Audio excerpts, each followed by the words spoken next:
is the Sunday, in addition to Mother's Day, where we celebrate that Jesus, after dying and rising from the dead, was in and amongst the people for 40 days and then ascended. It was just taken up into the sky.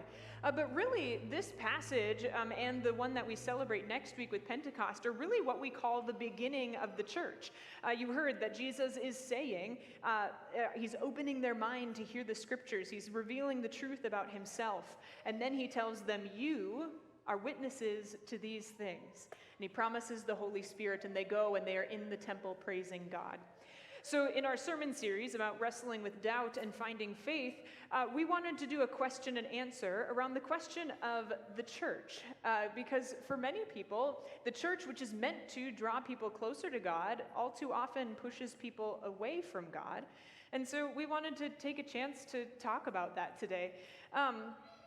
So I think the question for those wrestling with church, what is God's plan for the church? And I think in the U.S. for years, we've been seeing kind of a shift in people. There's a rise in individuals who will say that they are spiritual, but not religious. Folks who are maybe open to God, but church is just gives them pause. And I think many of us can think of examples of why that might be, whether there are kind of public stories of priests or pastors who are involved in scandals or issues involving children, or whether it's a church that claims to be loving and then you see in all of their actions that they really just aren't. All of these have just pushed people away. I think all too often we've seen that church attendance has been declining in the U.S.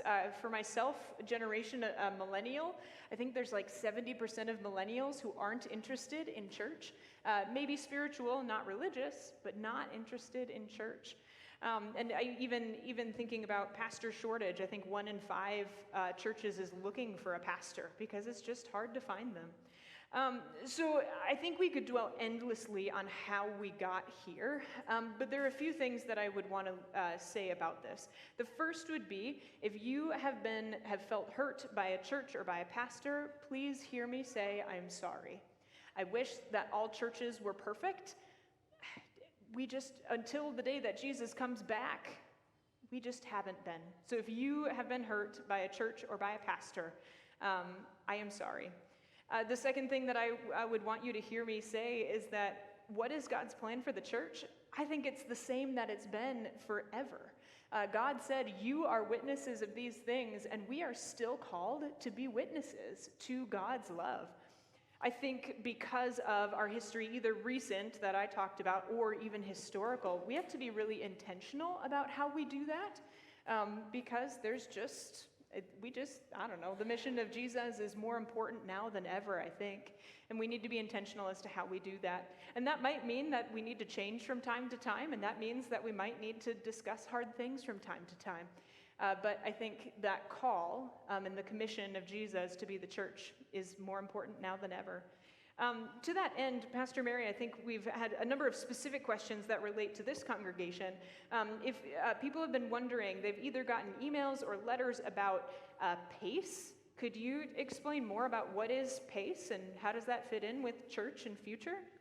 Yeah, and I'll share our decision to be working with PACE right now and what led up to that. So I think it's a really important and beautiful time to be the church. The church is the one place where we're not selling anything. We don't have any flashy new gadgets coming out. We're not trying to keep pace with the rest of the world. And yet what we have is this really powerful connection to God that we want to grow in and also introduce other people to, because we think that there's so many things in this world that are demanding our attention, demanding our time, demanding more of us than we have to give. And the church is the place where we can rest in the care of God. And we can also then jump off from that care into doing beautiful things in this world. So I think we have a really important and beautiful mission. And one thing we've noticed at Good Shepherd is that over the last decade, our congregation has been growing. There's a lot of churches that are struggling, that are dying in our country, and there's less church attendance. And yet Good Shepherd has been steadily growing over this last decade. But what we've also seen is that the expenses of doing ministry and operating this ministry and sharing in all the things we do in the community, those prices have also increased too.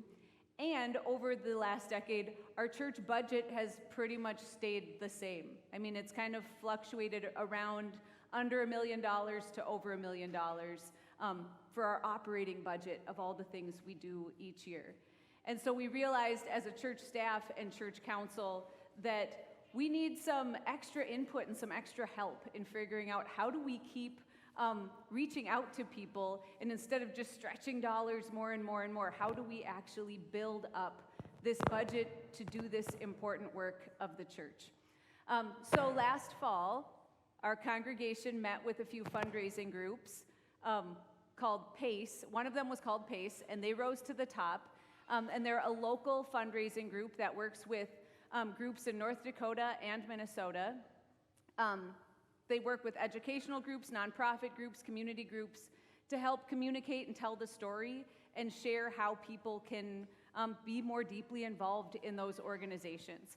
And so you may have received a letter or you got the email with the survey from PACE, and that is part of a feasibility study that the church council approved, where PACE has been meeting with people and hearing with about 50, they met in person with about 50 different people across the congregation. Then they've been receiving those surveys to understand people's hopes, people's involvement, people's engagement here at Good Shepherd, and any concerns or things that people would like to see here at Good Shepherd. And so PACE will be meeting with our church council this Tuesday to share the results of things that we could be improving and things that we could be growing in, and also to see if we would embark on a fundraising endeavor with PACE. And if we do a fundraising endeavor with PACE, we will share that with the congregation and we will be telling you next steps. But our hope with fundraising is that we could double our operating budget. And what that would allow us to do is we could chip away at our church mortgage. Right now it's at a little under $1 million. And when I got here over a decade ago, it was closer to $2 million. So we've made great progress. But it would really be lovely to completely finish off that debt and to be debt-free as a church. The next thing that we would do if we could double our annual operating budget is we'd make sure that our staff is paid fairly and well so that we can keep our fantastic staff, and also that we could fill some gaps and some holes that we have in our staffing, because we've grown 800 members in the last decade. And so more people means more leaders are needed in these ministry areas. And then the third area that we could really bolster if we doubled our annual operating budget is we could make twice the impact in our community mission partners' lives. We currently support really important groups that really depend on us and others, like Churches United for the Homeless and Lutheran World Relief, Habitat for Humanity, Luther Crest Bible Camp. These are all organizations that are doing important things and they depend on us. And it'd be so beautiful to double our impact with those groups that are already doing great work in the community. So that's what we're trying to figure out right now, and we're going to communicate with you as we go forward with how this endeavor is going, because we've got a beautiful mission, and our church is thriving and growing, and no, it's not perfect, and yet we are all trying to be faithful to what God is up to and how we can be part of it here in this community. So now I want to throw to Pastor Taylor. Yeah, I think we get the question a lot of, where are we going? And I want to be clear. We've got lots of ideas for where we can be going. But also I'm reminded time and time again that we're not always in control. I think back to 2020, when we had our kickoff for a new teaching series called 2020 Vision. And I'll be honest with you, I didn't see anything coming that we experienced in 2020. In fact, I think week 2 of said series, we went online only. These are realities, right? But when you're on mission, and when you're focused on what that mission is, then we can continue to live into that boldly, trusting that God is going to be at work in the midst of it. And I think for us to be able to look forward, we also have to look back.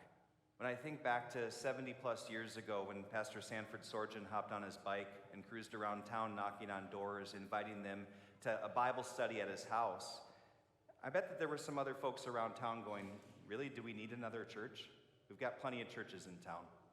The reality is this, there are so many people throughout Fargo Moorhead, the Red River Valley, that don't know Jesus, that don't have a church home. And so by Pastor Sorgen and a small number of people saying, yes, let's take that leap together, they began meeting in his house and then meeting at a local elementary school, purchasing land by Concordia, building, selling the building, moving south. Throughout the last 70 years, there's been many movements and moments where we've had to trust God, where we've had to focus in on the mission and say, hey, does this line up with what we're about? And throughout that time, there's probably some folks that weren't so sure, others that were very confident. My hope as we look toward the future is that we would take that step together, that we would continue to find ways for us as individuals and the church as a whole to live out our faith in real important ways, because there are so many needs here in this building and outside these church walls for every single one of us to step up. And for us to be able to fully live out our mission that all may know the Good Shepherd and have abundant life in his name, it takes more than just the pastors, it takes more than the staff or the council or key lay leaders, it takes every single one of us. And so as we start to look toward the future, I pray that we wouldn't necessarily just jump right into it, but that we would pray, that we would discern, that we'd come together in service and curiosity to find ways to be able to live out our mission boldly. Because when we do that, I believe that God is going to continue to work through us, continue to bless us, and allow us a fantastic new chapter as we look forward. And so, church, I just want to remind you that you play such a key role in that, and that we're grateful that you're here.